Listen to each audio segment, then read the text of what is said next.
It's all here. The case of the so-called Croydon cat killer has still not been solved, despite more than 250 mutilated animals being found across the country since 2015, with at least 14 found here in Kent. Now another cat has been found dead and mutilated in the county. It was discovered in the boundary at Langton Green near Tunbridge Wells on New Year's Eve. Although police have said they're not making connection with the serial cat killer, I welcome Dr. Simon Harding, who's on the line now, a criminologist at the University of West London, Tony Jenkins, co-founder of the South Norwood Animal Rescue and Liberty. Perhaps you could tell us about how many cats in Kent have been affected and in what areas, Dr. Simon Harding.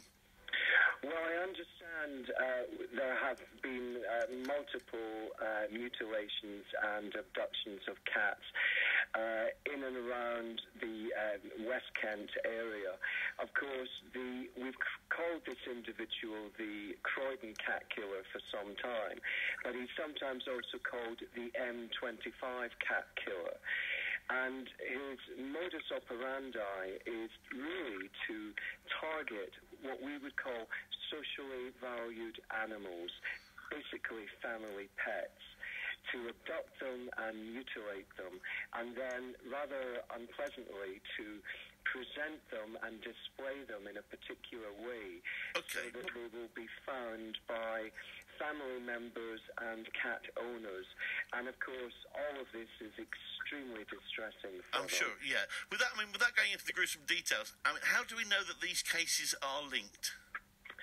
Well, as with anyone who's involved in repeated patterns of violence, there are various signature elements in how he attacks the cats, how he mutilates the animals, but also in his modus operandi of creeping around the houses, his ability to get close to the animals, and his movements. So it's possible to detect patterns. Okay, Simon, let me just bring in Tony here. Tony, thanks for joining me. You're from the South Norwood Animal and Rescue Liberty. What sort of response have you been providing? Well, in terms of our response, we basically get called by the police or by vets or by owners who found their cats, and we attend the scenes. We assist the police, who sometimes advise the police, because sometimes local police officers, they've never been to a case before, and they haven't really had any training. And between us, we sort of muddle through and get the evidence that we need.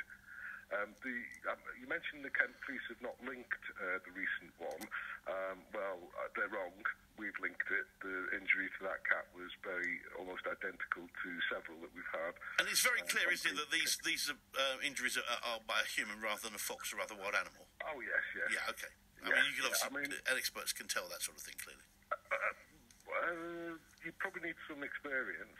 Vets can normally tell. Quite often vets say, look, there's absolutely no way that wound was caused by a rip or a bite or a tear. That's very clearly a knife wound, and quite often you can actually see the cut fur around the wound, which indicates that it's been a human. Yeah, I understand. All right, Tony, thanks for that. That's Dr. Simon Harding, criminologist at the University of West London. Tony Jenkins, co-founder of the South Norwood Animal Rescue and Liberty. It's 21 minutes past 5 now on BBC Radio Kent.